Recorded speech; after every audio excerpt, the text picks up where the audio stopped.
Good afternoon, everybody, and welcome to the Deconstructing Downton Abbey Masterclass.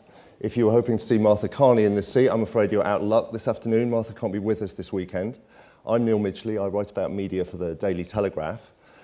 And if, in the recession-hit days of 2009, you had said to me, can you predict what is going to be the breakout TV hit of 2010, I don't think I would have said it's going to be a period drama, not based on an adaptation, and it's going to be on ITV.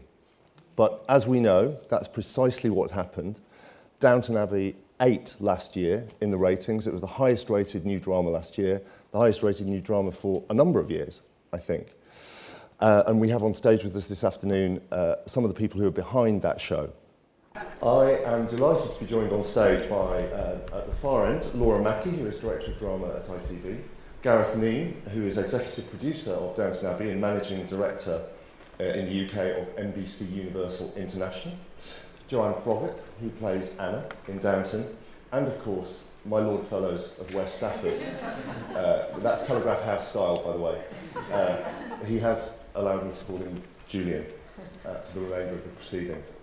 Now, despite this being the Downton session, we are a very modern bunch on stage, and so you can tweet us if you want with your questions or comments. There will be some Q&A at the end. We'll have some roving microphones, but in the interim, you can use the hashtag #morefoot, all one word. So let's kick off. Lord Fellows, tell us, just in a nutshell, how this project originated. You must call me Julian. Julian?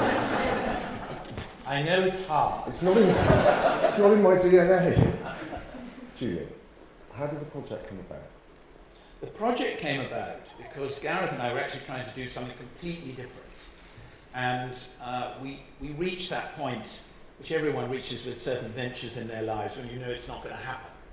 And the trick of that is to accept it. And so we were having dinner and just sort of drinking it away. And Gareth then said, would you ever go back into Gosford Park territory, which is a film I'd written some years before, and do it for television? And that was really how it started, wasn't it? I mean, we realised part of the subtext of Gosford is that it's nearly over.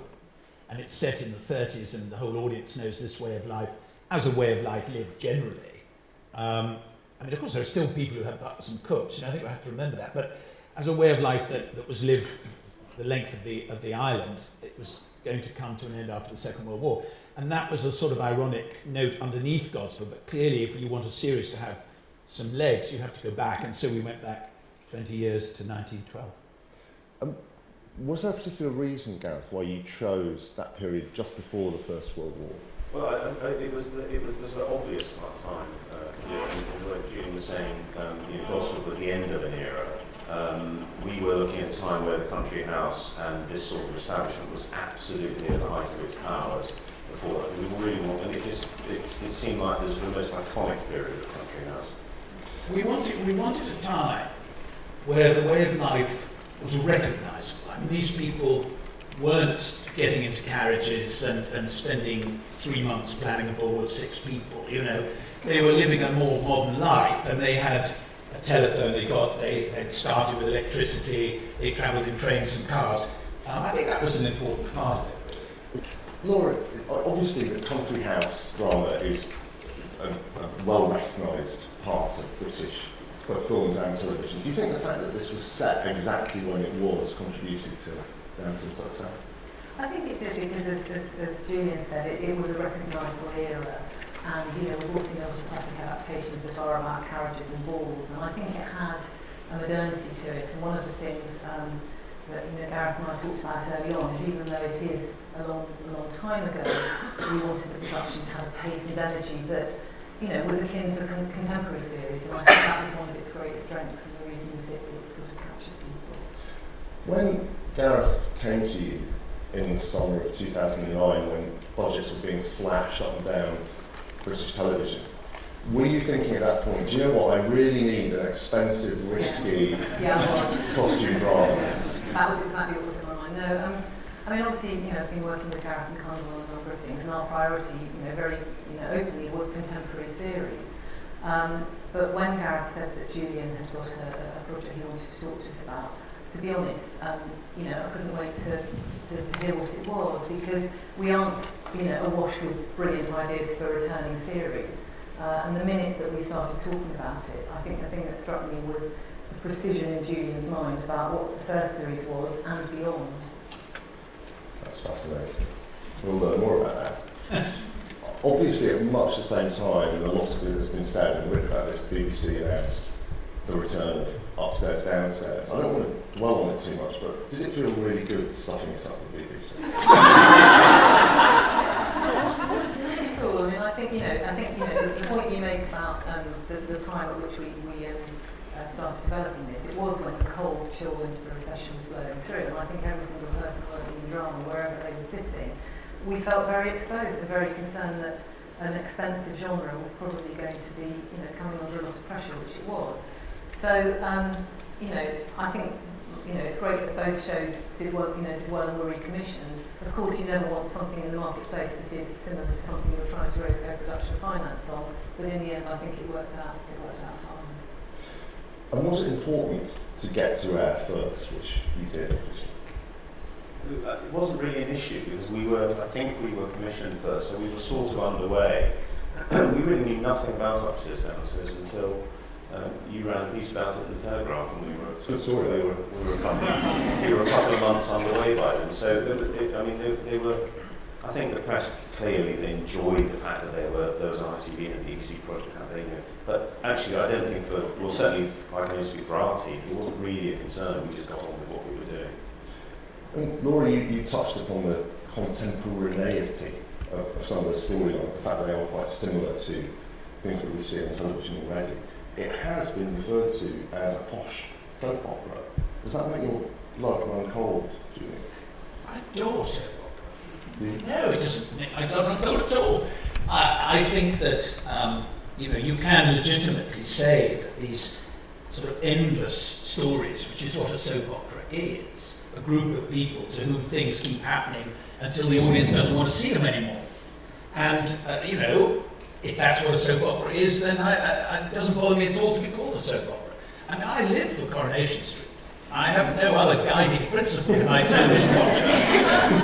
Does that worry you? I don't think it worries. You know, these people always want to say something faintly pejorative, and that is an idea.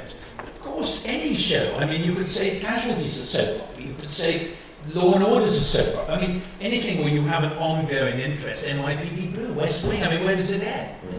But I think if we have succeeded in creating a group of characters that are interesting to the public to the degree they were in the first series, never count your chickens, then, you know, great. And it is a huge cast, isn't it? It's a huge regular cast of principal characters. I think some about 18, is it, that were in the first series? 18 in the first, we've kind of hovered around 18 or 20. How on earth do you keep track of that when you're writing? Well, it becomes much easier when it's cast and when they've started. You know, at the beginning, you're inventing these people in your head and you have one or two people in mind, but no more than that.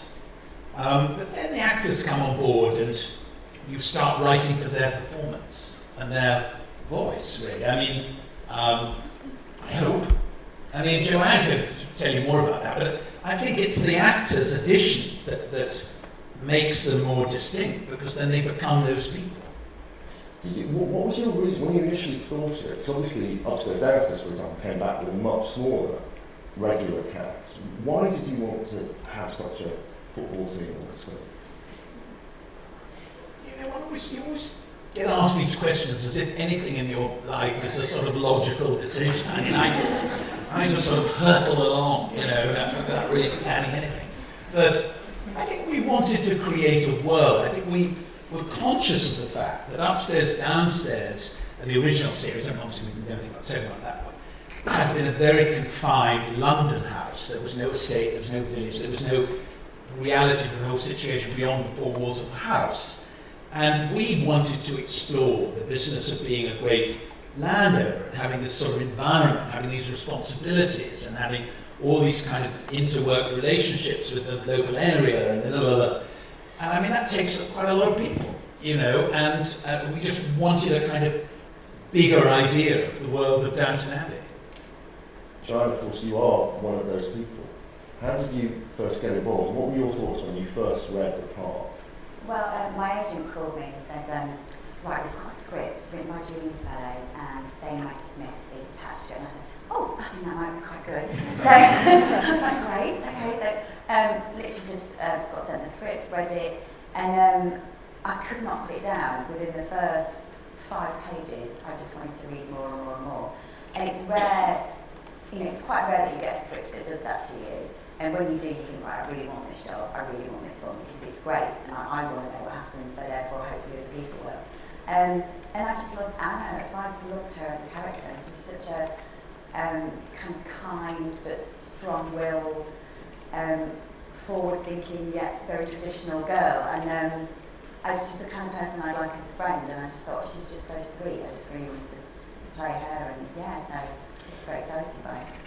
From time to time we have furores, often I have to say whipped up like journalists by me, but often we have furores saying there aren't enough parts for women, there aren't enough parts for older women.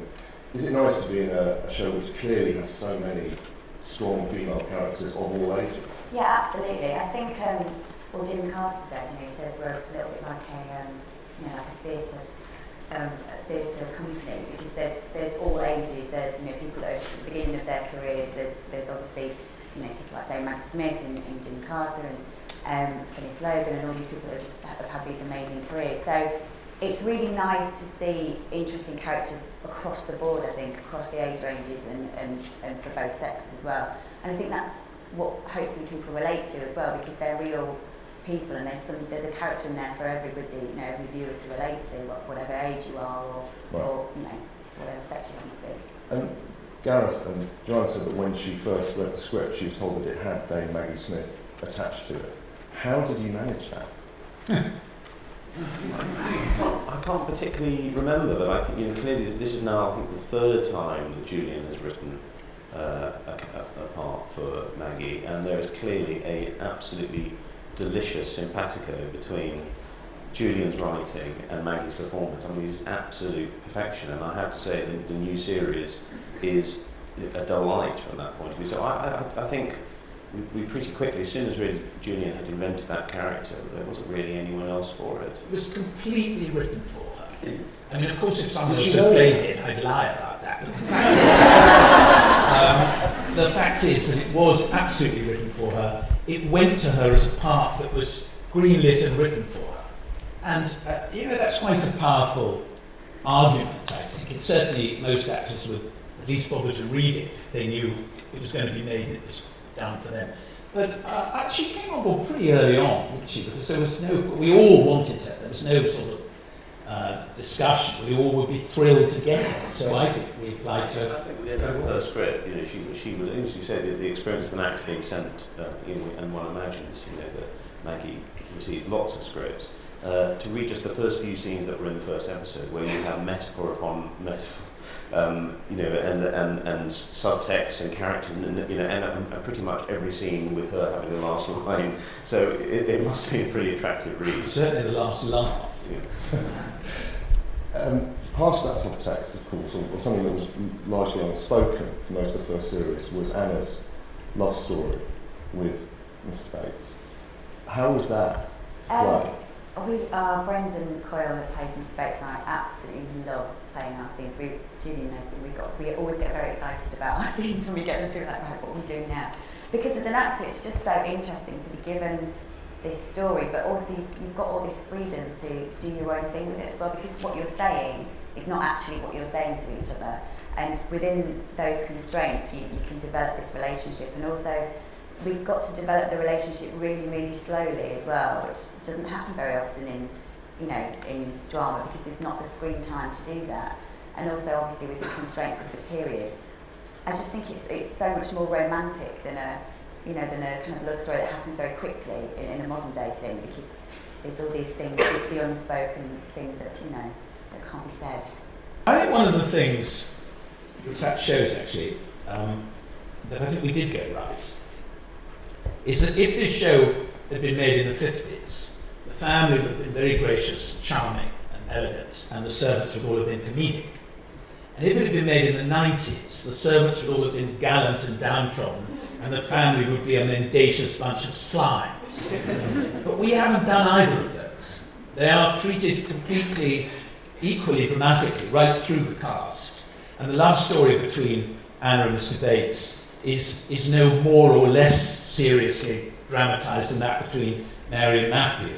And the butler Carson is no less or more of a character than Robert, the grandfather. And I think that was right for now, actually. And it sounds terribly obvious, but it didn't happen in most series of this type. The makers would go with one side or the other as the real people, and the other ones would be the sort of semi-people, either by being horrible or by being funny. And I think it was right not to do that. Both in terms of storylines and in terms of casting, you borrowed from soaps. That obviously was intentional. It's quite a risk. Borrowed? I don't mean borrow individual storylines, but that sort of pot-boiling narrative. You shouldn't have gone along with the soap definition. No, you shouldn't have gone along with Julian, let alone the soap definition. I mean, that's quite a risky thing to do, isn't it, Laura? To take Maggie Smith and put her alongside people who've been in Coronation Street? No, I mean, what I absolutely love about the casting is the breadth. I think to have, and as a viewer, I get very bored when you see the same faces and the same combinations. And I think to have people like Dame Maggie, Rob James Collier, who just come out of Coronation Street, Julian and I had to explain to Gareth who Rob was because you're not a Corrie viewer.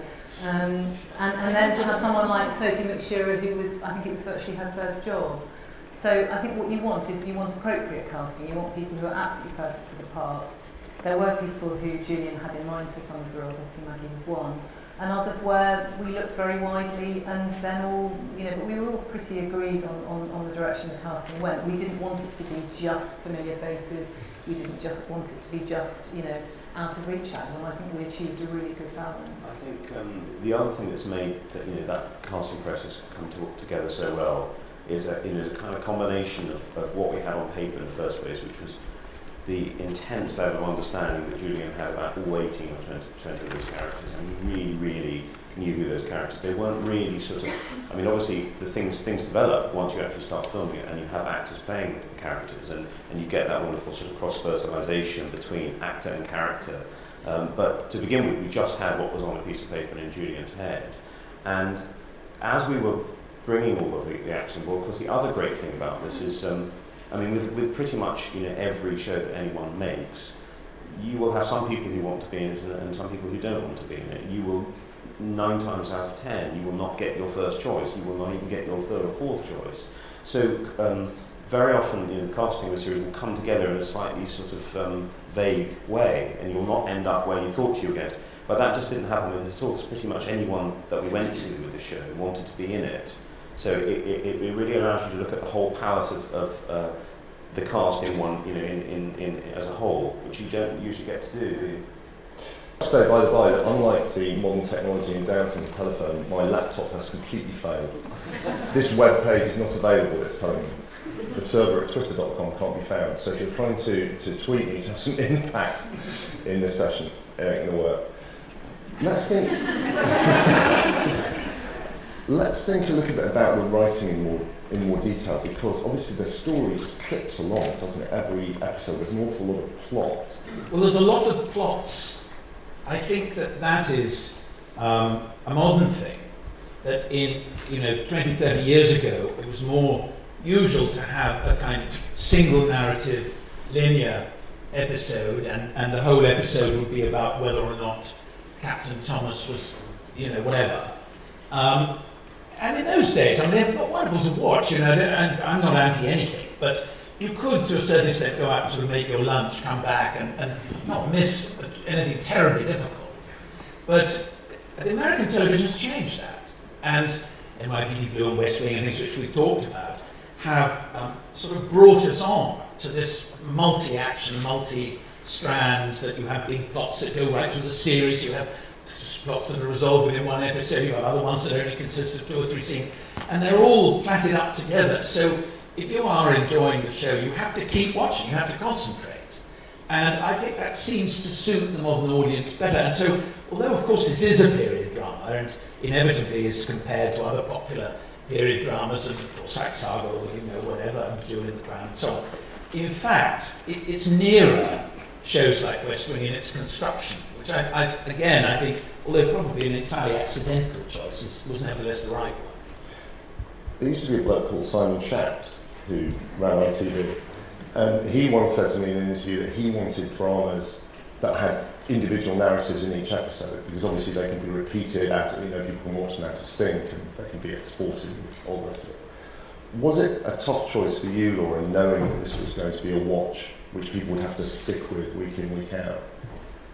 No, because I think, come back to the fact that, Julian had it all so well worked out. I mean, at the point that we commissioned it, Peter Fincham and I had a meeting with Gareth and Julian, and you had already worked out, certainly the whole of the first series, all the storylines were there. Now, they might have changed a little bit, but that's really unusual. So we weren't making a leap of faith that it was a big ensemble cast and there were going to be sort of lots of serial strands and we didn't quite know where they were going.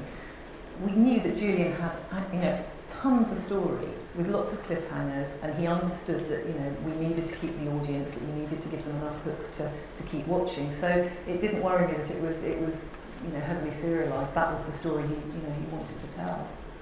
I mean, it's really unusual for any drama, let alone a serial drama, to actually build its audience during its run. That must show that the show had just incredible word of mouth, wasn't it? Yeah, I mean, that was very unexpected. In fact, Julian and I were on a plane going down to Nice, not to celebrate anything particularly, but it was MIPCOM, I think, on the Monday morning after the second episode. And we weren't sitting together at all, so I couldn't even share the exciting news. But it was that moment when I think that was me. It's the moment when everyone switches their Blackberries and mobiles on the aeroplane just after you land, and I switched it on just as you called to say, have you seen the ratings from last night? I said, no, I've just turned my phone on. And Laura said, well, we've jumped 2 million or 2.5 million viewers or something from the first episode, which was completely... Because normally you go down a bit. We were very pleased with where it started. But assume that, as most drama does, we'd lose, you on average you lose 1 million. If you're lucky, you lose a bit less than that. But to put audience on, and we continued to build with catch up as well throughout the run. That was probably the biggest surprise, I think, of all of us. I mean, I don't think I can remember a new drama where people have been waiting for the series finale in the way that they wait for. That was truly extraordinary. The way by the last weekend, the photograph on the front of your August journal was, it was. I mean, Private Eye would have done their version, which was a TV show ends. Yeah. That would have been the story. But it wasn't only the It was the Guardian as well that day. It was. It had by that point the show had leapt out of it being a TV series into being part of the national conversation, and that was just extraordinary. I always remember opening the Times, and there was a huge picture of the three daughters. I wonder what this is. And the headline was, George Osborne belongs in Downton Abbey. And it was some criticism of some policy he was doing. And now those are the moments when you've sort of broken the banks, and you've gone out of just being your show, and you've gone into this phrase, the national conversation. It's certainly done a great deal for the reputation of ITV, hasn't it? Well, I mean, it certainly put ITV back on the front page of the Daily Telegraph in a good way, not for a negative, a negative story. I mean, was that good to be around when you were at ITV Tower?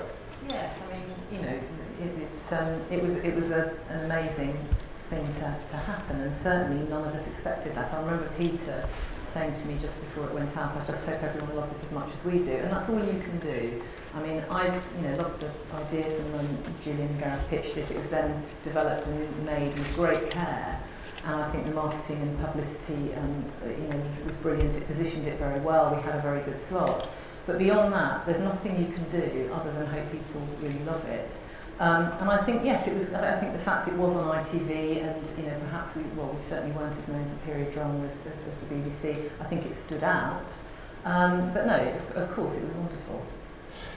Julian, think I heard somebody say who was involved in the first series of Desperate Housewives that they ran out of the plots that they planned out for the first season of Desperate Housewives. They ended up doing all of them by about episode 6.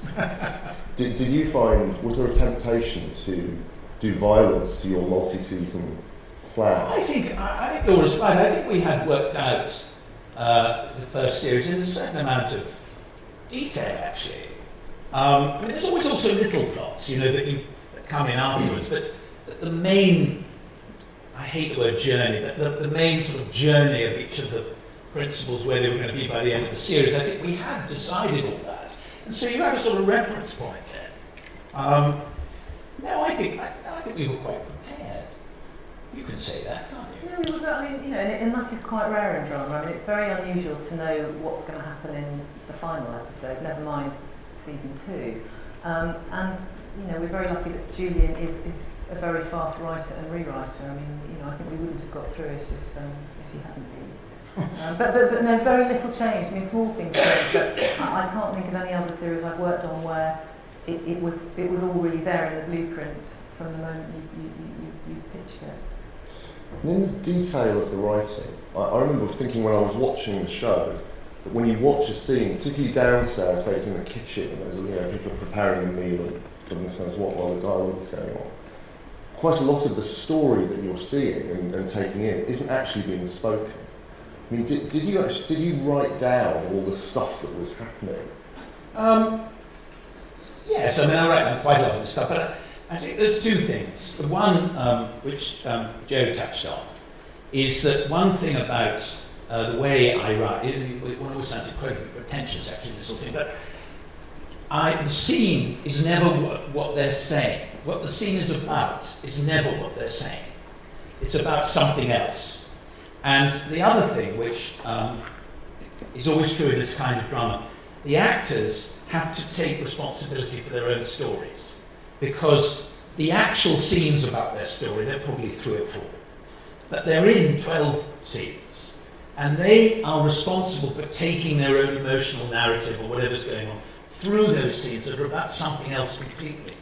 And when they all can do that, when all the cast understands that they are responsible for their own story, then when you see it, when it's all cut together, it looks tremendously kind of, solid. But in fact, a lot of it is just what the actors are doing. It's not in the script. I mean, they know what the story is, but from the script. But it's what they bring to those group scenes, so that you can see this one looking depressed, and this one looking something, and this one saying something, and they're asking for a spoon, but in fact, of course, they're saying they're unhappy now. And, and all of that is down to the actors, really. I think you saw that last clip. I mean, really, any clip you look at can illustrate some of these points, because there are 2 or 3 layers going on in that scene. You think you're watching Cora bollocking O'Brien until she leaves, and then you realise what actually most of them are all doing when they're standing up is thinking, what on earth is she doing here? And I think in many shows would have got that wrong, but Julian's point about this is that this area is really out of bounds for Cora. She shouldn't be coming into their private. Of course she's allowed to because it's her house, but it's not really correct. And I love the way in that scene they're all just thinking, how dare you come into the to the staff canteen, the works canteen. It's not your space. But did you write down they are all thinking she shouldn't be here? No. Well, I think what I wrote down was if she were a real lady, she wouldn't come down here at all. And then it's for the actors to take that and create a kind, and also the footman, Thomas, he says, I don't think that's fair, not down here. And as Gareth says, you think this is a group that has been reduced by this woman being very angry, but in fact they haven't been reduced at all. They're all very indignant. They think she's in the wrong and they're in the right. So I think that is part of sort of keeping the audience rolling along. But again, you've got to have actors that understand that stuff. And, we were very, very lucky in the casting, because they did all understand that they were in charge of their own stories, and upstairs too. They are in charge of what happens to them, and I like that. How was that to act, Joanne? I mean, was that more of a challenge when you knew you had to carry those stories through when you weren't even speaking? I don't know if it's, I suppose it's more of a challenge in some ways, but that's the best thing about doing this job, really. That's the thing that's, that's kind of most attractive about it, because, like I said before, Julian obviously gives us these beautiful scenes to play, and the writing's all there, and all the clues are there, but you have got a certain amount of responsibility on your own shoulders to carry that through, and like Julian just said, carry through your own storyline, through the group scenes and everything else. And it just gives you a little bit of room to feel like you've put your own artistic input into it as well, rather than just saying somebody else's lines and just doing exactly what you're told. It's really nice to have that influence on your character. Because of course, as we saw in the clip that we saw with you, Mr. Bates, I mean, you, perhaps as much as any of the characters, were sort of bottling it all up, weren't you, all the way through? Yeah, Anna does a lot of bottling things like that. She's a lot of that. Yeah, and again, it's that thing of the unspoken, what you're not allowed to say. And actually, Anna is quite outspoken as a character, because she does come out in that scene we've just viewed, where she says, "I love you, Mr. Bates," and that's really brave. I think by the time you get to that point in the story, I think all the viewers are going, "That's really brave" as well. I think they've seen these emotions be bottled up and the words that are unspoken, and then to finally, when it does come out, I think everybody's really behind all those characters when each character has that kind of moment. The other great dynamic is the way that a character like Anna, obviously the primary relationships are for Anna and the other servants, but there's also a relationship with the opposite number that's above stairs, and you get another sort of curious mix in the whole thing, that Anna and Mary are not friends, but they are very close. They are hugely acquainted with each other, and the same in the way that Robert. In fact, Julian's plan right from the beginning was that there would be some sort of symmetry between Robert as the Lord and Carson as the sort of effectively the Lord of downstairs. That there is a sort of connection across those classes, which is pretty unusual in drama as well. I think you don't normally have that. I think the big challenge, what Joe's talking about, is you have to persuade the audience of the reality of this world where there are different rules, and that that is quite nerve-wracking. I mean, in Gosford, there was a moment when Emily Watson, as a maid serving in the dining room, speaks out in the middle of an argument, and she defends Michael again, and she said, "That's not fair." And when we were doing that, the American producers were terribly nervous that the public wouldn't see why she shouldn't speak out. They wouldn't understand that she'd gone through the glass wall, which of course in that context she had, and that it wouldn't be shocking. So they wanted Alan Bates to say to Emily, when you're serving, you're not allowed to speak. And I said, I feel if we're reduced to that, the film won't have worked. But I do remember that we had the first screening in New York, and when Emily said a line, she said, "Oh, that's not fair." And the whole audience went, "Oh." And then you realise you have succeeded in creating a world where something that is not in the least offensive to our generation would seem shocking. And I think we did that. I think that when she said, "I love you, Mr. Bates," we knew this was a huge thing for her to do. And that means you've laid the ground correctly. Whereas, the danger is that when you try to make the characters too contemporary, and that awful word relatable, is that you then destroy the barriers that actually operated within that world. And then you've sort of lost your drama, really. So, habitué of Twitter. Does anyone here know what was on Twitter? I don't know exactly, but apparently it kind of went wild. People, It's true. We often afterwards said, this is very unlikely. It was completely true. That which I'd heard years before in a great house in England we were staying at. And what had happened was the owner had found a diary of a great aunt. And in about 1895, a little earlier than this, there was this passage that only single women slept in, either widows or young girls or whatever. And one of them had smuggled a man into her room and he died. And she woke up the woman next door, a sort of blameless, middle-aged widow. And the woman realised that the scandal would be so enormous that actually they had to solve it themselves. And they woke the women up along this passage. And they swore them all to secrecy. And they carried this group of sort of dowagers and debutantes. They dragged him down the corridor back to his own bedroom to be found by his valet the next morning. And the thing is, it worked. Not one of them talked, and the story never got out. And as I was listening to it, I thought, one day. As an example, that episode is an example. That episode within that episode is an example of the way that it's a modern series, because an adaptation of a book would not have had, or that it would not have had that sort of episode in it. So I think that's why the audience went, "Wow, I'm not used to seeing this. And that is a soap opera moment. That's And I think that happened actually the first time I noticed the Twitter response going mad was actually in episode 1 with the gay kiss, and it literally went, and I think the fact that you had moments like that, not in every episode, not in a sort of cosmetic way, but I think it meant the audience had a real engagement with it. They were sort of waiting to know what the next twist and surprise was, and they felt they could sort of have not to say in it, but they were really interested and they wanted to talk about it, which is kind of quite unusual for them. When you don't have a guidebook, the thing is that obviously people have been gay and people have been doing this, whatever, for time, but in the 19th century you didn't put homosexual characters into novels. So once you're adapting a 19th century novel, you're not going to have a homosexual character. We are not fettered by that. We can have whatever would be truthful within the context of this, and of course people were homosexual, people died, or people did whatever the hell it is.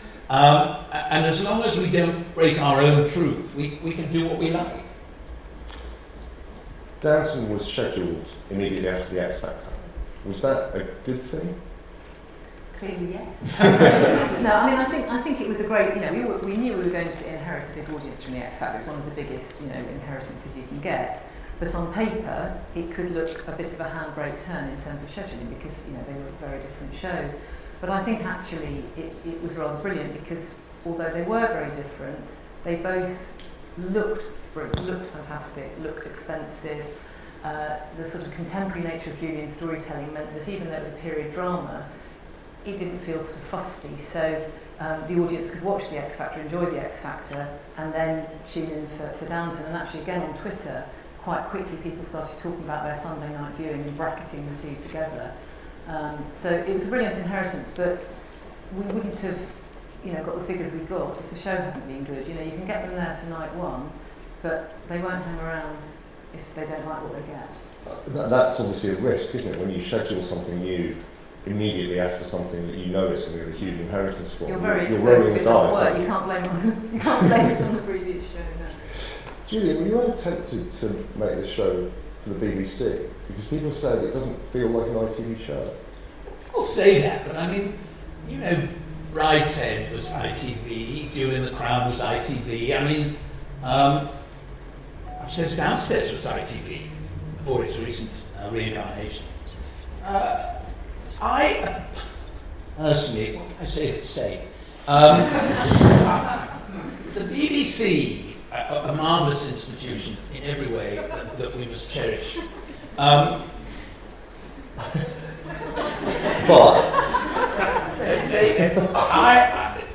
Shall I help? We never took it to the BBC because I had this idea that, it would not have had the same impact on the BBC at all.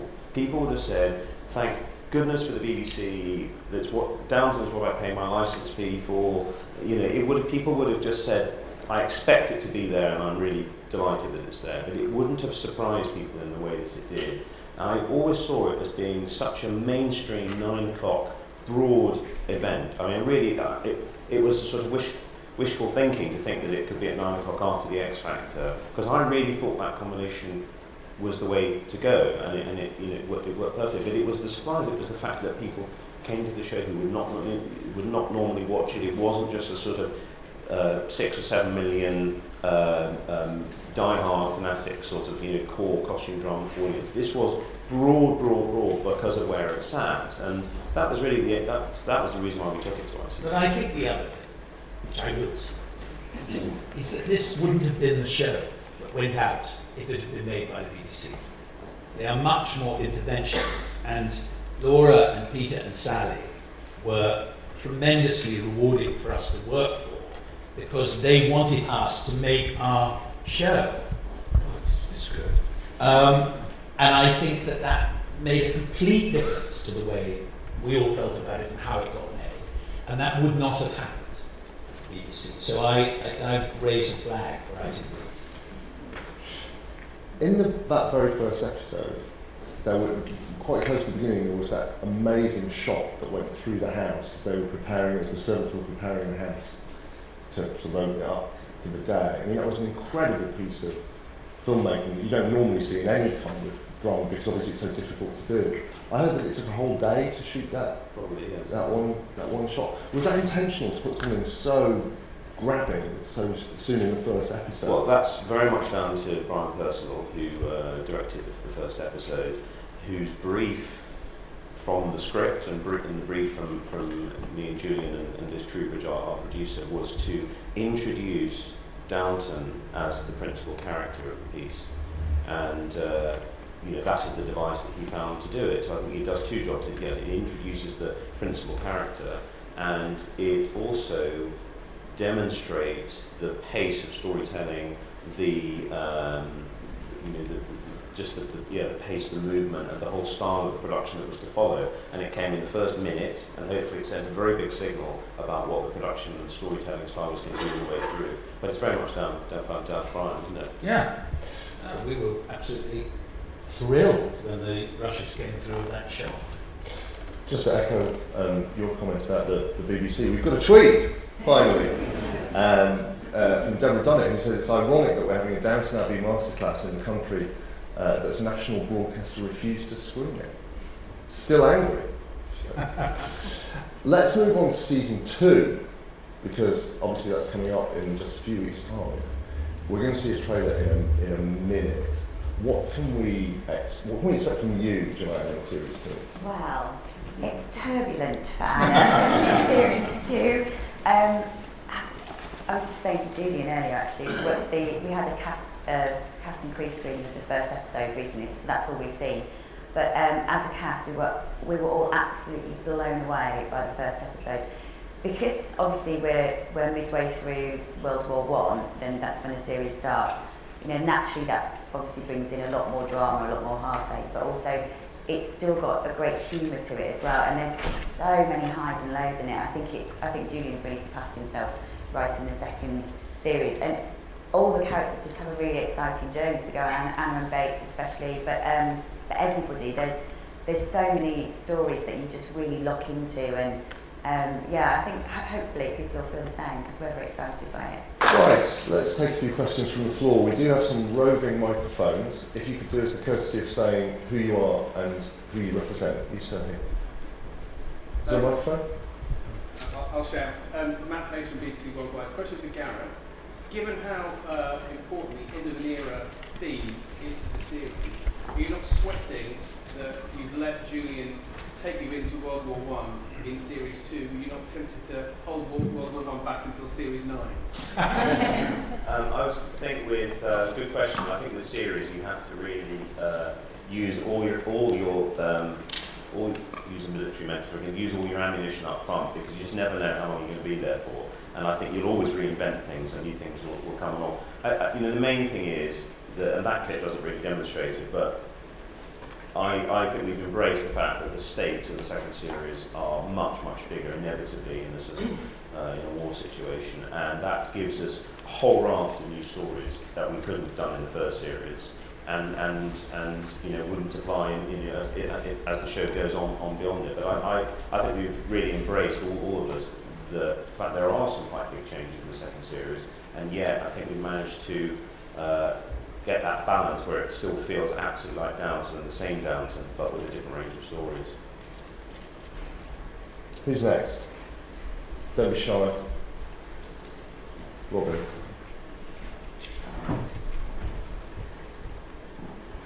Robin Parker from Broadcast. Question for Julian. Clearly, ITV launched a second series quite quickly, and I'm sure you've got some more series for ideas that will come probably annually from now on. Can you envisage a time when, due to the workload, you may even want to share the writing, and would you let other people write these characters? Actually, it's quite a difficult question, really. It's whether would we have more writers on it? It's got it's almost for Gareth to answer. It's got a very distinctive tone. And that's hard for other people. I mean, they may be much better than I am, but it's just hard to get the tone. I mean, I think eventually the time will come when we may have that discussion, but that time hasn't come yet. I feel like we're having a negotiation now. I won't allow it. Who's next? You sat here.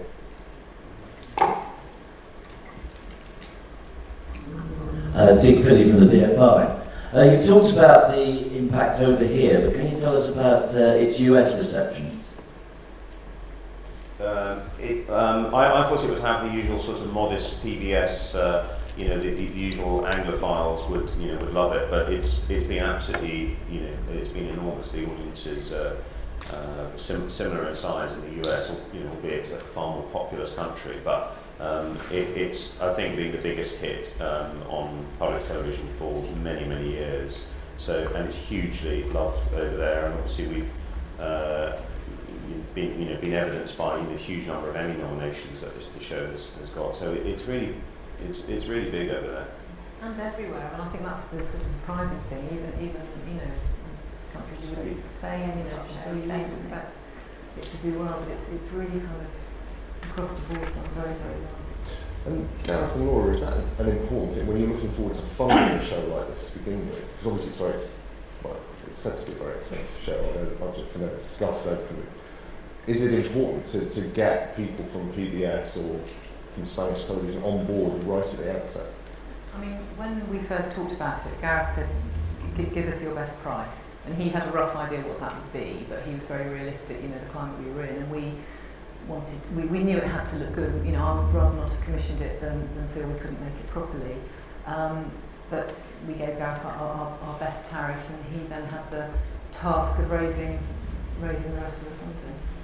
But we nothing creatively was done in the show at all to think about foreign audiences. And often I read things written by you, Neil, probably in the Telegraph, that say this has obviously all been done for the American market, and certainly on this show, nothing that we did to say this will be more popular somewhere in the world if we do it this way, or nothing's compromised creatively. You just take a risk on the money that you put in and hope that it comes good.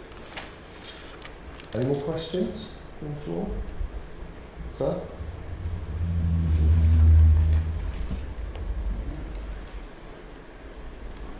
Colin Keown from Valley Productions. I also have a question to Joanna to say, the period itself, did it help or hinder your performance?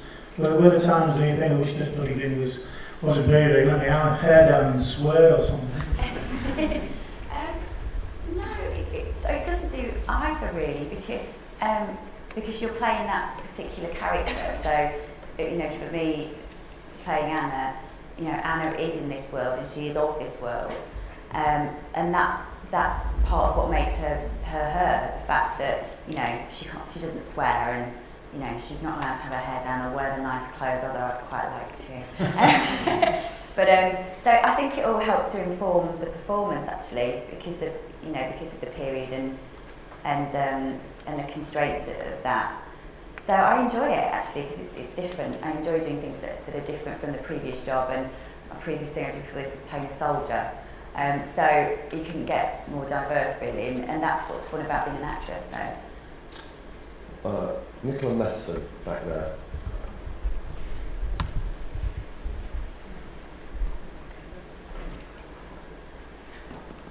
Hello, hi, Nicola Methven from the Row. I'm just wondering whether you now have people beating down your doors trying to get parts on the third series or the fourth or the fifth or however many may do. Do you? What, people breaking down? Well, assuming that there may be a few characters that perhaps survive or don't survive the war, are they thinking, maybe there'll be some new parts? I don't know, I'm sure Jill Trevelyan, the casting director, is inundated, absolutely inundated with. We know Will Young wants to be in it because he said in an interview, and very soft people put it out there they would like to be in it in the hope that Julian. Saying that as well. Is that true? Didn't Harrison Ford say once Julian will read it and think I must write a part in for so and so. I mean, funny enough, but exactly what Gareth was saying earlier. I mean, really, sometimes nobody makes any notice of a show, and then it becomes popular, and then they want to be in it. So we didn't really have that because we started with Maggie and Hugh and Elizabeth and all these, you know, really A-list group. We had people wanting to be in it really from the beginning before it had started. So I don't think there's been a tremendous change. There's obviously people who have been a hit and a flop, you know, but I mean, there's nothing very wonderful in that. I think it was, we were making a big multi-character drama at a time when not all that many seemed to be getting made. So the US launch of the second series, which we had about 2 weeks ago, and we did a number of interviews afterwards, and somebody who was one of the interviewers, so a member of the press over there, I thought, oh, another interview coming up, and he sat down with me and he said, right, so I've decided to become an actor and I want to be in the show. And so my time would be sort of hijacked to say, will you look at my resume and I can come to London at any time. Fantastic. Now there was a gentleman here, yes, in the second row here. I'm going to take one last question because we need to wind up. Hi, I'm Chris Downey from downmike.com. Damon Lindelof, the writer from Lost, said that one of the big concerns he had when he was writing a show with a huge cast was that actors couldn't always come back for second seasons. Have you come across anything like that so far? And I mean, maybe extra strategies for some of the characters should you not be able to use the actors again and come back?